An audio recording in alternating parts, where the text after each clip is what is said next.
This program is presented by the Global Tuberculosis Institute and is based on recommendations from the Centers for Disease Control and Prevention. This is the fourth and final video in a series for primary care providers. In this video, you'll learn about monitoring patients on treatment for latent TB infection, also called LTBI or TB infection. We'll discuss potential adverse effects of medications for LTBI, monitoring patients on treatment, and assessing and addressing adherence to treatment. Other videos discuss screening for, diagnosing, and treating LTBI.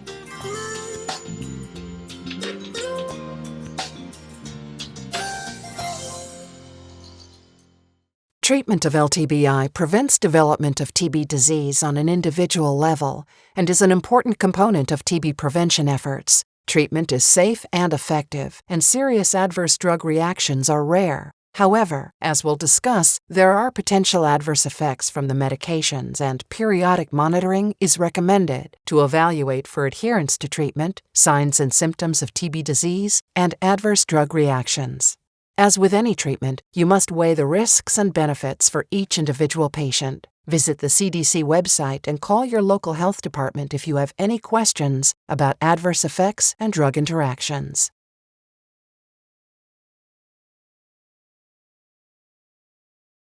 Many providers are aware of the risk for hepatotoxicity with the medications used to treat LTBI. However, the risk is minimal in most patients and should not deter treatment.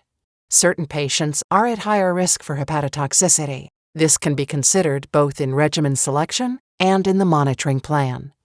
When starting patients on treatment for LTBI, describe expected side effects and potential adverse effects of the medications, and instruct your patients about what to do if they experience adverse reactions. Tell patients to contact you if they notice any other unusual new symptoms or have any symptoms they are concerned about. Be sure to emphasize that most adverse reactions are minor and can be treated. Possible adverse effects of isoniazid, often referred to as INH, include hepatic enzyme elevation, rash, gastrointestinal symptoms, mild CNS effects, and peripheral neuropathy. Asymptomatic elevation of serum liver enzyme concentrations occurs in 10 to 20% of people and usually returns to normal when treatment is discontinued. In most people with mild asymptomatic elevation of LFTs, the elevation is transient and resolves even if isoniazid is maintained. It's generally recommended to withhold INH if transaminase levels reach or exceed 3 times the upper limit of normal with symptoms and 5 times the upper limit among people with no symptoms. We'll talk more about this in the section on laboratory monitoring. Clinical or symptomatic hepatitis with nausea, vomiting, or right upper quadrant pain occurs in less than 1% of people taking INH. Risk factors include alcohol use, liver disease or the risk of liver disease, and use of other medications that are metabolized by the liver.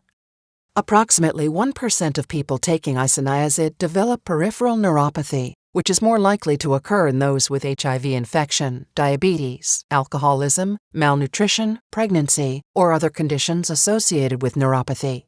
Individuals with these conditions should receive pyridoxine supplementation to prevent neuropathy. Those on the 12-dose once-weekly isoniazid and rifapentine regimen should receive 50 milligrams of vitamin B6 per week. Those on other INH-containing regimens should receive 25 to 50 milligrams per day. Rifampin and rifapentine can also have hepatotoxic effects. A very small percentage of patients may experience hepatotoxicity. People taking rifampin or rifapentine may also experience gastrointestinal symptoms, such as nausea, anorexia, and abdominal pain. However, these symptoms are not usually severe enough to stop treatment. Some people taking these medications may also experience cutaneous reactions, such as pruritus. Tell patients taking rifampin or rifapentine they will notice a normal orange discoloration of bodily fluids, including urine and tears. Contact lenses may be permanently stained. Get a list of all other medications your patient is taking, including over-the-counter medications. Rifampin and rifapentine can interact with many other drugs and may be contraindicated in patients on certain HIV antiretrovirals. Visit this website for current guidelines and information on drug-drug interactions with HIV antiretrovirals, as guidelines are updated frequently. If you're unfamiliar with these medications, consultation with an expert is recommended. Rifamycins are known to reduce concentrations of the medications listed on your screen, including methadone, hormonal contraceptives, and anticoagulants. Patients on these medications require close monitoring, and dose adjustments of the companion medication may be necessary. Instruct women to use a barrier method of birth control while they're taking either rifampin or rifapentine, because hormonal contraceptives may not be as effective. In addition to the potential adverse reactions associated with the individual medications, systemic drug reactions, or hypersensitivity, can occur in rare cases in patients on the 12-dose, once-weekly Isoniazid and rifapentine regimen. In most circumstances, this is mild and does not result in discontinuation of treatment. SDRs may include flu-like symptoms, such as fever, headache, dizziness, and myalgias, as well as pruritus. Keep vigilant for more severe systemic drug reactions, such as hypotension and thrombocytopenia. If adverse drug reactions occur in persons on any regimen, a prompt clinical evaluation should be conducted, with treatment changes as indicated. For most regimens, adverse reactions can be monitored and managed, and treatment can be completed. For the 12-dose, once-weekly Isoniazid and rifapentine regimen, conservative management and continuation of treatment under observation can be considered in the presence of mild to moderate adverse drug reactions. In case of possible severe adverse reactions in patients on any regimen, discontinue treatment and provide supportive medical care. Report any adverse events to the CDC Division of Tuberculosis Elimination by email to this address and to FDA MedWatch at this website. Periodic monitoring is important to ensure safe and effective treatment for LTBI. Be sure to establish a plan for monitoring when you start treatment. To assess the patient's progress, conduct clinical monitoring, order appropriate lab tests, and provide relevant education.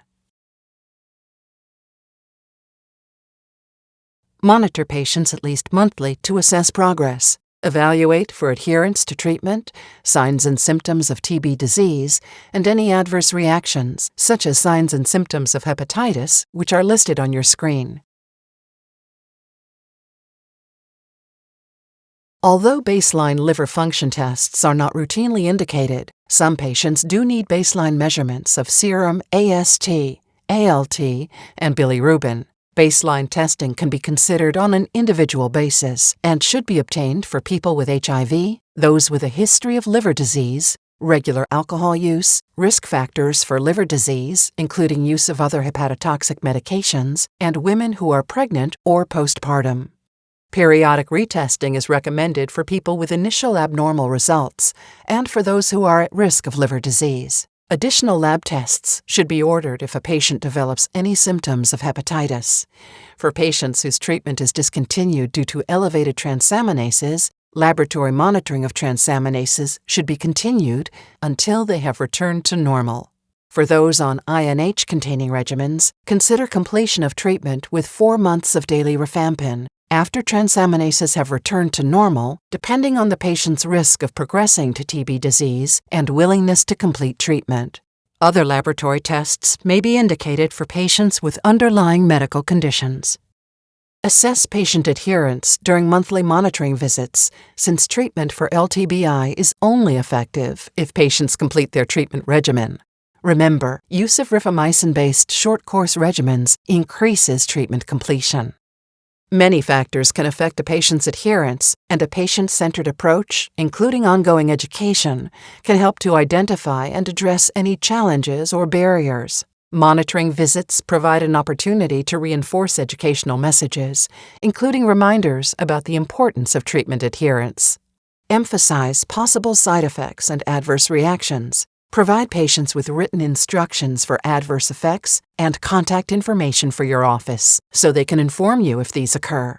Be sure patients understand the signs and symptoms of serious adverse reactions, such as hepatitis, and tell patients to stop treatment and promptly seek medical attention if any potentially serious adverse reactions occur.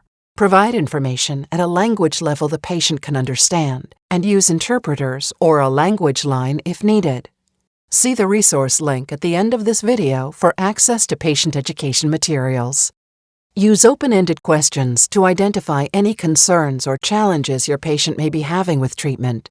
Potential barriers for treatment completion could include side effects from treatment, not understanding the regimen, perhaps due to language, or financial concerns, such as copays for clinical visits and medications. Patients may also have difficulty with transportation to get to their appointments or to get medication refills. Work to address any barriers and help your patient complete treatment. Strategies may include ongoing education, suggestions for medication administration to minimize side effects, medications to alleviate them, or changing treatment regimens.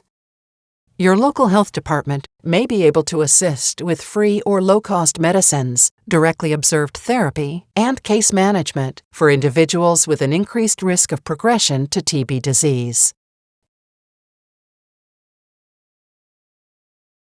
Remember, it's important to consider potential adverse effects of medications, monitor patients on treatment, including monthly clinical monitoring and laboratory monitoring for certain patients, and assess and address adherence, including educating patients and identifying and addressing barriers. This approach will help patients successfully complete treatment for LTBI, which prevents development of TB disease.